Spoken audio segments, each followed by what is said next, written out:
ಅಭಿವೃದ್ಧಿ ಮಾಡಿದ್ದಾರೆ ಅವರೇ ಬಂದು ಸರಿ ಮಾಡ್ತಾ ಇರ್ತಾರೆ. ಅವ್ರಿಗೇನು ಹಿರಿಯರಾಗಿ ಒಬ್ಬರಿಗೆ ಆಶೀರ್ವಾದ ಮಾಡೋದನ್ನ I think M B Patil ಅವರಿಗೆ ಯಡಿಯೂರಪ್ಪರು ಹೋಗಿ ಒಳ್ಳೆ ಕೆಲಸ ಮಾಡ್ತಾರೆ, ಇಂಥವ್ರು ಇರಬೇಕು ಜನಪ್ರತಿನಿಧಿಗಳು ಅಂತ ಹೇಳಿದರು.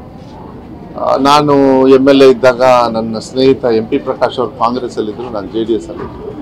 ಮಧು ಅಂತವ್ರನ್ನ ಗೆಲ್ಸ್ಕೊಂಡಿದ್ದಾರೆ, ಮುಂದೆ ಗೆಲ್ಸ್ಕೊಳ್ಳಿ ಅಂತ ಹೇಳಿದರು. ಹಂಗಂದ ತಕ್ಷಣ ಅವರು ಪಕ್ಷ ವಿರೋಧಿ ಅಲ್ಲ, ಯಾವುದೋ ಒಂದು ಹಿರಿಯ ಸ್ಥಾನದಲ್ಲಿ ಹೇಳಿದ್ದಾರೆ.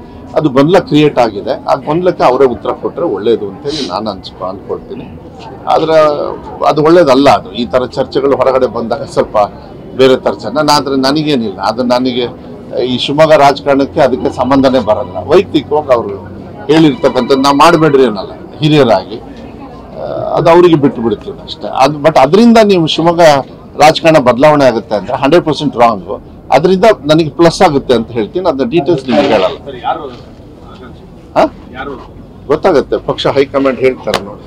ರೈಟ್, ಓಕೆನಾ? ಅಭಿವೃದ್ಧಿ ಮಾಡಿದ್ದಾರೆ ಅವರೇ ಬಂದು ಸರಿ ಮಾಡ್ತಾ ಇರ್ತಾರೆ. ಅವ್ರಿಗೇನು ಹಿರಿಯರಾಗಿ ಒಬ್ಬರಿಗೆ ಆಶೀರ್ವಾದ ಮಾಡೋದನ್ನ I think M B Patil ಅವರಿಗೆ ಯಡಿಯೂರಪ್ಪರು ಹೋಗಿ ಒಳ್ಳೆ ಕೆಲಸ ಮಾಡ್ತಾರೆ, ಇಂಥವ್ರು ಇರಬೇಕು ಜನಪ್ರತಿನಿಧಿಗಳು ಅಂತ ಹೇಳಿದರು.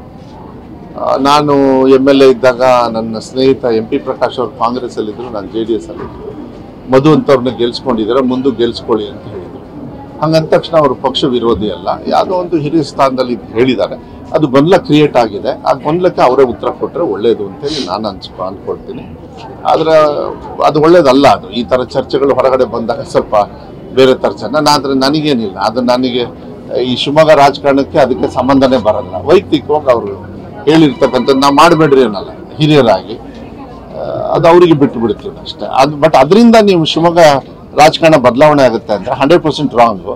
ಅದರಿಂದ ನನಗೆ ಪ್ಲಸ್ ಆಗುತ್ತೆ ಅಂತ ಹೇಳ್ತೀನಿ. ಅದನ್ನ ಡೀಟೇಲ್ಸ್ ನಿಮಗೆ ಹೇಳಲ್ಲ.